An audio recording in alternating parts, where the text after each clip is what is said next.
Ya, assalamualaikum. Ya, assalamualaikum warahmatullahi wabarakatuh. Sebelumnya, perkenalkan nama saya Ahmad Saifuluda. Di sini saya akan mencoba menjelaskan tentang teknik modulasi komunikasi analog, yaitu mengoptimalkan transmisi sinyal informasi melalui gelombang pembawa berfrekuensi tinggi. Sebelumnya, mari kita berkenalan dengan apa itu modulasi.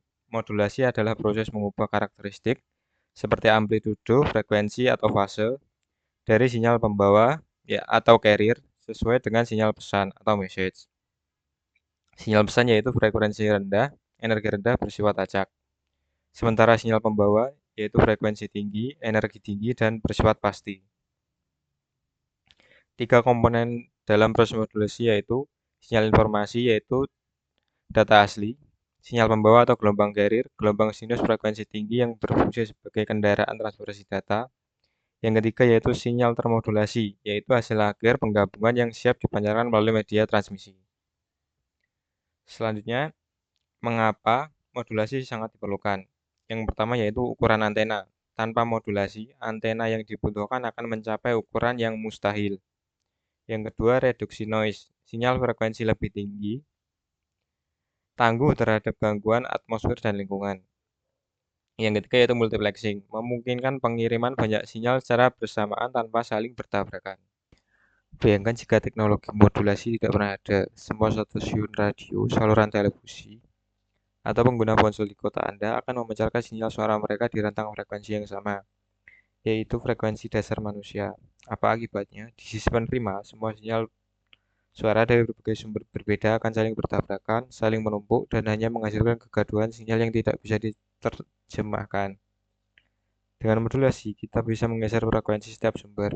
Stasiun radio A bisa memancarkan informasi di frekuensi carrier 98 MHz, stasiun radio B di 100 MHz, stasiun radio C di 102 MHz. Melalui cara ini, ratusan sinyal dapat berjalan bersama-sama di udara secara serentak tanpa saling mengganggu satu sama lain. Alasan selanjutnya adalah noise atau pengurangan dampak gangguan. Sinyal berfrekuensi tinggi secara alami memiliki ketahanan yang lebih baik terhadap gangguan atmosfer atau intervensi cuaca dan hambatan lingkungan dibandingkan dengan sinyal baseband frekuensi rendah. Modulasi memungkinkan kita menaikkan kualitas parameter sinyal to noise ratio atau SNR, sehingga informasi yang sampai ke tujuan akhir menjadi lebih bersih dan jernih.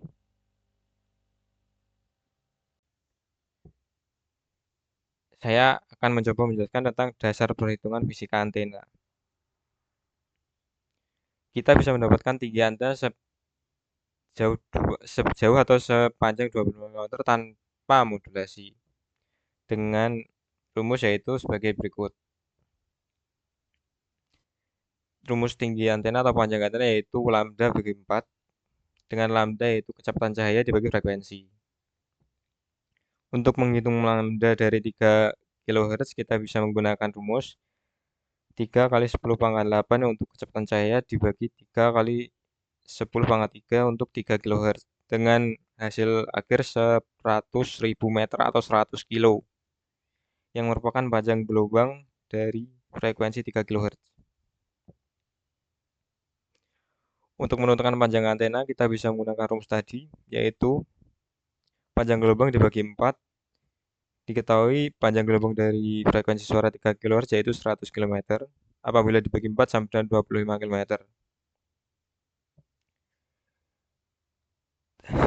Efisiensi tinggi antena tanpa modulasi antena yang dibutuhkan untuk sinyal 3 kHz mencapai 25 km atau lebih tinggi dari gunung manapun.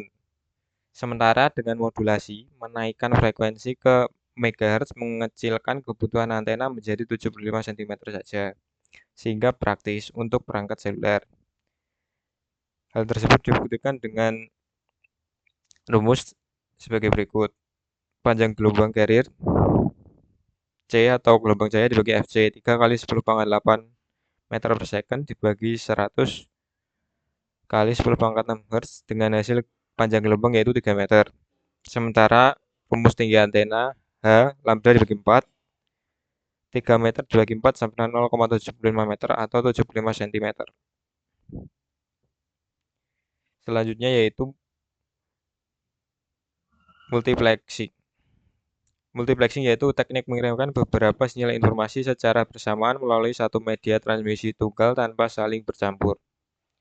Apabila melakukan masalah tanpa modulasi yaitu semua sinyal baseband manusia berada di rentang frekuensi yang sama, yaitu 20 Hz sampai 20 kHz.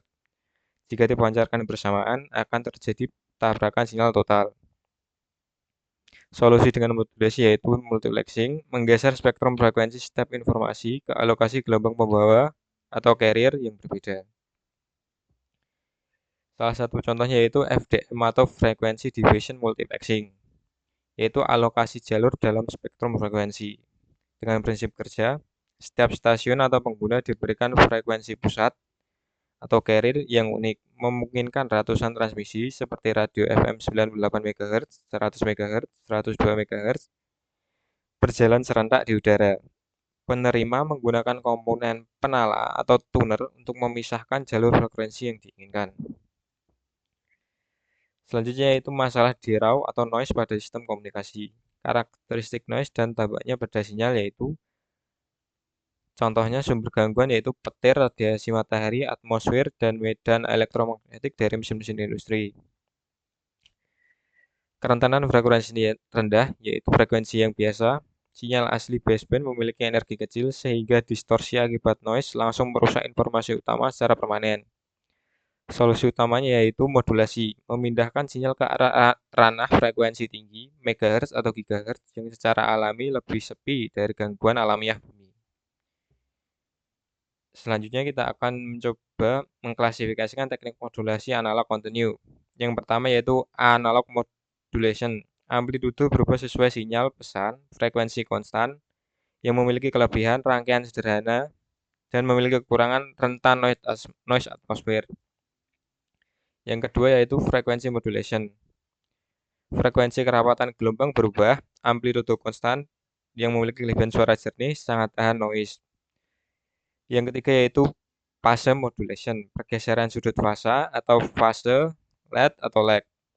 Berkerabat dekat dengan FM di bawah kategori angle modulation. Untuk penjelasan lebih lanjut tentang modulasi analog kontinu, pada teknik ini, sinyal pembawa yang kita gunakan berbentuk gelombang sinus murni yang mengalir secara kontinu tanpa putus. Sebuah gelombang sinus memiliki 3 parameter matematis utama yang nilainya bisa kita ubah-ubah, yaitu amplitudo atau tinggi gelombang, frekuensi atau kerapatan gelombang, dan fasa atau pergeseran sudut gelombang. Berdasarkan perubahan 3 parameter ini, modulasi analog kontinu dibagi menjadi 3 jenis. Yang pertama adalah seperti tadi, AM atau amplitude modulation. Pada teknik ini, parameter sinyal pembawa yang kita ubah-ubah adalah amplitudonya. Tinggi rendah atau bentuk luar dari gelombang pembawa ini akan naik dan turun secara dinamis mengikuti bentuk tegangan dari sinyal informasi kita. Namun, perlu dicatat dengan jelas bahwa parameter frekuensi dan fasa dari sinyal pembawa tersebut tetap dibuat konstan dan tidak berubah sama sekali. Kelebihan utama seperti tadi adalah kesederhanaannya, yaitu rangkaian elektronikanya untuk membuat modulator di sisi pemancar dan demulator di sisi penerima sangat mudah dibuat dan biayanya sangat murah. Namun memiliki kekurangan terbesar, yaitu sangat rentan terhadap noise. Mengapa? Karena gangguan di alam seperti petir, interfacing listrik, atau cuaca buruk secara alami akan merusak amplitudo sinyal gelombang. Akibatnya, kualitas suara pada radio AM seringkali terdengar banyak gangguan. Yang kedua adalah frekuensi modulation atau FM. Untuk mengatasi kelemahan fatal pada AM, maka dikembangkan teknik FM. Pada FM, amplitudo atau tinggi gelombang dari sinyal pembawa dijaga agar tetap selalu konstan.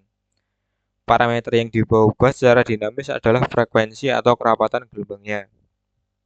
Ketika nilai tegangan sinyal suara kita naik ke titik puncak positif, gelombang pembawa akan merespon dengan menjadi sangat rapat, yang mengindikasikan frekuensinya meningkat.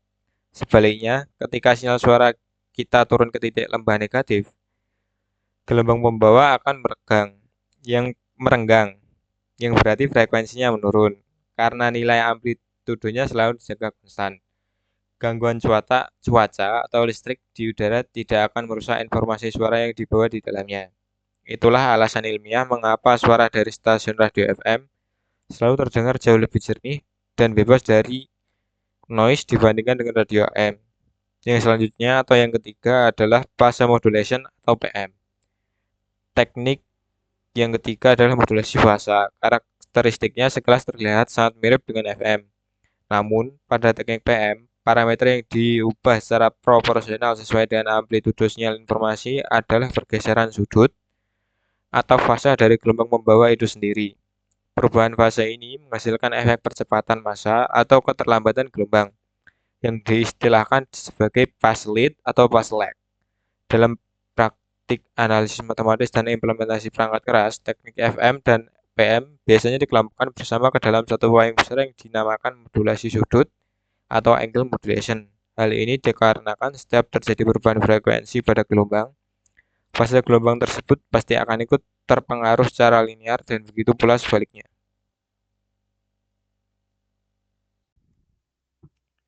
Selanjutnya kita punya modulasi pulsa atau pulse modulation yang dibagi menjadi tiga yaitu PAM, PWM, dan PPM. Yang pertama yaitu PAM, Pulse Amplitude Modulation. Amplitudo pulsa berubah mengikuti sinyal pesan. Yang selanjutnya adalah PWM, Pulse Width Modulation. Lebar durasi pulsa mempresentasikan sinyal. Yang selanjutnya yaitu PPM, Phase Pulse Modulation. Posisi kemunculan pulsa yang berubah-ubah. Modulasi sebagai jembatan digital. Pertama yaitu analog, sinyal berkelanjutan, AM, dan FM. Yang selanjutnya adalah pulse, diskretasi waktu, PAM, dan PWM. Selanjutnya adalah sampling, langkah awal konversi data yang kemudian menjadi digital atau PCM, ADM, dan transmisi biner. Sekian sebagai kesimpulan, teknik modulasi adalah sebuah proses mutlak yang wajib diterapkan dalam sistem-sistem komunikasi modern. Tanpa adanya modulasi, kita tidak akan pernah bisa menikmati teknologi komunikasi nirkabel yang praktis seperti radio, televisi, internet, maupun jaringan seluler pintar karena keterbatasan fisik ukuran antena yang tidak masuk akal, serta masalah tabrakan atau interferensi sinyal di udara. Hari ini kita telah berhasil memetakan dua kelompok besar modulasi analog, yaitu modulasi analog kontinu yang terdiri AM, FM, dan PM, serta modulasi pulsa analog yang terdiri dari PAM, PWM, dan PPM. Penjelasan dari saya, semoga bisa membantu. Wassalamualaikum warahmatullahi wabarakatuh.